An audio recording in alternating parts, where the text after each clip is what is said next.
সম্মানীয় দর্শক বন্ধুরা, বাংলা টক্স ইউটিউব চ্যানেলে সকলকে স্বাগত। বন্ধুরা, মাননীয় মুখ্যমন্ত্রী বন্যা পরিস্থিতি খতিয়ে দেখেন এবং মাননীয় মুখ্যমন্ত্রী ঘোষণা করেন যে বাংলা শস্য বিমা যোজনার মাধ্যমে ক্ষতিগ্রস্ত কৃষকদের ক্ষতিপূরণের টাকা দেওয়া হবে। এবং উনি বলেন যে জল 2-3 দিনের মধ্যে নেমে যাওয়ার পর একটা রিপোর্ট নবান্নে জমা করতে, যে কত কৃষক ক্ষতিগ্রস্ত হয়েছে, কোন কোন এলাকা ক্ষতিগ্রস্ত হয়েছে এবং কত হেক্টর এলাকা তা ক্ষতিগ্রস্ত হয়েছে তার একটা রিপোর্ট নবান্নে জমা করতে।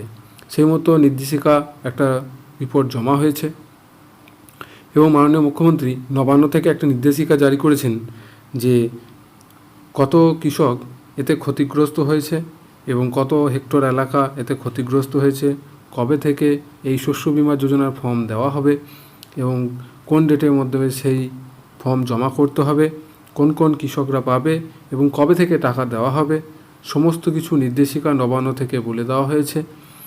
এবং এই নির্দেশিকা যে দেওয়া হয়েছে তা দেখাচ্ছি আমার এই ভিডিওতে, আপনারা ভিডিওটা শেষ পর্যন্ত দেখবেন।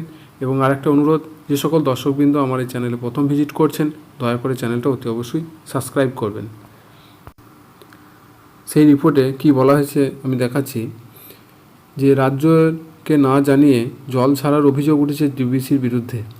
তাতে প্লাবিত হয়েছে রাজ্যের 12টি জেলা।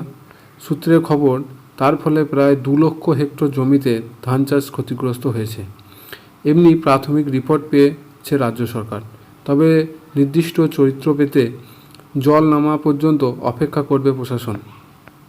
বন্যা কবলিত এলাকা পরিদর্শনে গিয়ে ক্ষতিগ্রস্ত কৃষকদের জন্য প্রয়োজনীয় পদক্ষেপ করার নির্দেশ দেন মাননীয় মুখ্যমন্ত্রী মমতা বন্দ্যোপাধ্যায়।